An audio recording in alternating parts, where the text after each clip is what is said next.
नमस्कार। म आज तपाईहरुलाई कस्ट रिकन्सिलिएसन स्टेटमेन्टको अर्को एउटा क्वेशन लिएर आएको छु। योभन्दा अघिल्लो भिडियोहरुमा मैले कस्ट रिकन्सिलिएसनको दुईटा क्वेशन गरिसकेको छु। फेरि हेर्नु होला, यसमा कस्ट रिकन्सिलिएसनको अलि फरक खाले क्वेशन चाहिँ लिएर आएको छु। यसमा के छ भन्दा अन्डर एब्जर्ब्ड, ओभर एब्जर्ब्ड भनेर केही पनि भनेको छैन, सिधै भ्यालुहरु मात्रै दिएछ। जस्तो यहाँ हेर्नुभयो भने ओपनिङ स्टक कति छ त भन्दाखेरि 26000 कस्ट एकाउन्टमा छ, फाइनान्शियलमा 30000 छ। त्यस्तै ओभरहेड वर्क ओभरहेड कति छ त 50000 कस्टमा छ, फाइनान्शियलमा कति छ त 30000 छ। अब अन्डर ओभर केही पनि भनेको छैन, सिधा सादा आफैले हेरेर आफैले कम्पेयर गर्नुपर्ने हुन्छ। ल हेरौँ है त। अब सबैभन्दा पहिला मैले तपाईलाई भनेको थिएँ हामीसँग दुई किसिमको अकाउन्ट हुन्छ, एउटा कस्ट एकाउन्ट हुन्छ, एउटा के हुन्छ त फाइनान्शियल अकाउन्ट हुन्छ।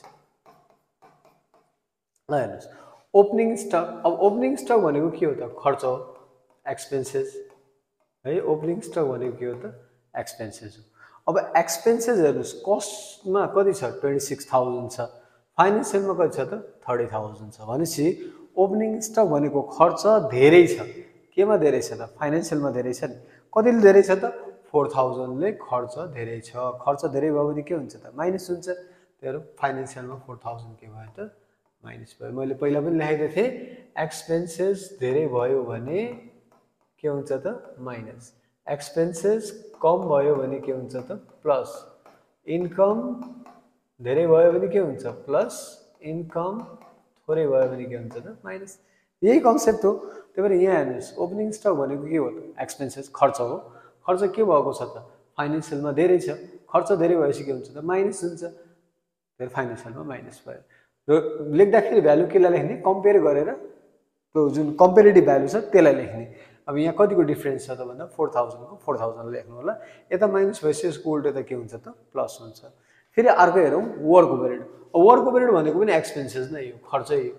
हेर्नुस् त खर्च केमा धेरै भइरहेछ त कस्टमा 50000, फाइनान्शियलमा 30000। खर्च केमा धेरै भयो त भन्दा कस्टमा धेरै भयो। अब कस्टमा खर्च धेरै भएपछि के गर्नु पर्यो त माइनस गर्नु पर्यो। खर्च धेरै भयो भने के गर्ने त माइनस गर्ने। डिफरेन्स लेख्नुस्, 50 र 30 को डिफरेन्स कति छ त 20000। अनि यता माइनस भएपछि यसको उल्टो त के भयो त प्लस भयो। अब फेरि सिमिलरली हेर्नुस् डेप्रिसिएसन। डेप्रिसिएसन पनि के हो त एक्सपेन्सेस नै हो। डेप्रिसिएसन पनि के हो त एक्सपेन्सेस। डेप्रिसिएसन के छ त 20000 कस्टमा छ, 25000 केमा छ फाइनान्शियलमा। फाइनान्शियलमा खर्च के भयो त धेरै भयो। खर्च धेरै भएपछि के हुन्छ त माइनस हुन्छ, माइनस 5000 केमा त फाइनान्शियलमा। भनेपछि यसको उल्टो त के भयो त प्लस भयो है। अब फेरि हेर्नुस्, सेलिङ ओभरहेड भनेको पनि के हो त एक्सपेन्सेस नै हो। केमा धेरै भयो त फाइनान्शियलमा। खर्च धेरै भएपछि के हुन्छ त माइनस, केमा त फाइनान्शियलमा धेरै भएको छ, फाइनान्शियलमा माइनस। यता माइनस भएपछि यता के हुन्छ त प्लस हुन्छ। नेट प्रफिट हामीलाई दिएकै छ, कस्टको दिएको छैन, फाइनान्शियलको कति दिएछ त 90000। अब त्यसैलाई हेरेर पहिला नेट प्रफिट लेख्नुस्। नेट प्रफिट एज पर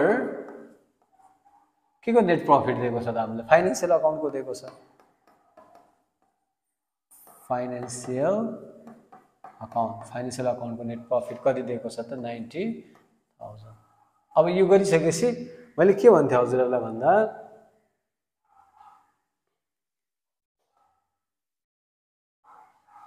हामीले जे को प्रफिट दिएछ त्यसलाई काट्ने। के को प्रफिट दिएछ फाइनान्शियलको दिएछ, त्यही भएर फाइनान्शियललाई काट्यो। फाइनान्शियलको प्रफिट दिएको भएर फाइनान्शियललाई काट्यो। अब हेर्नुस्, फर्स्ट सेन्टेन्स माइनस प्लस गर्नुस्, second sentence minus, third sentence र फोर्थ सेन्टेन्स प्लस गर्नुस्। त्यही भएर पहिला एड लेखौँ, पछि लेस लेखौँला। एडमा हेर्नुस् त कुन कुन छ 1 3 अनि 4 एड गर्ने। 1 भनेको के त opening stock. Opening stock overcharged in. केमा ओभर चार्ज भयो थियो त फाइनान्शियल अकाउन्टमा। फाइनान्शियल अकाउन्ट है, एफए हो, एफए फाइनान्शियल अकाउन्टमा कति चार्ज बढी भयो थियो त 4000। त्यस्तै फेरि अर्को कुन प्लस थियो त थर्ड नम्बर प्लस थियो। थर्डमा के छ त depreciation. depreciation over charged in यो पनि केमा हो त फाइनान्शियल अकाउन्टमै यो कति डिफरेन्स थियो त 5000 फेरि अर्को कुन प्लस थियो त भन्दा यो लास्टको selling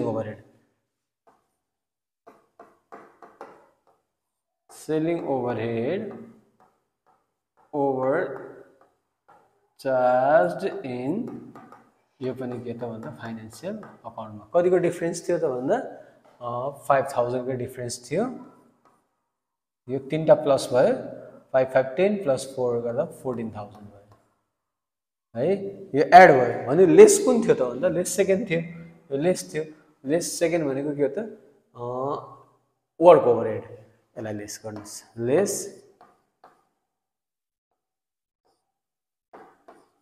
work overhead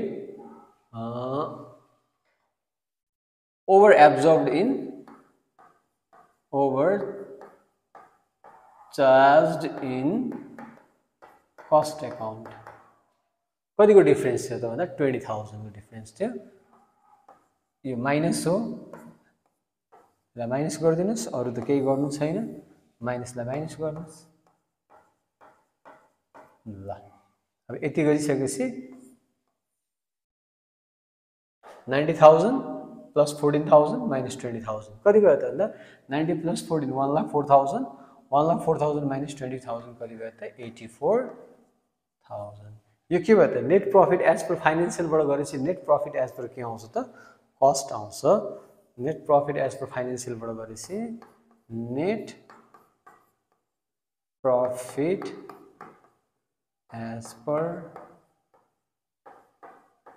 cost account ल यसरी के हुन्छ सिम्पली यो क्वेशनहरु गर्न सकिन्छ एकदमै सजिलो क्वेशन हो यो कस्ट रिकन्सिलिएसन आफैमा एउटा सजिलो च्याप्टर हो अब फेरि अरु भिडियोहरुमा म अरु च्याप्टरको क्वेशनहरु लिएर आउने छु त्यतिन्जेललाई थ्यांक यू नमस्ते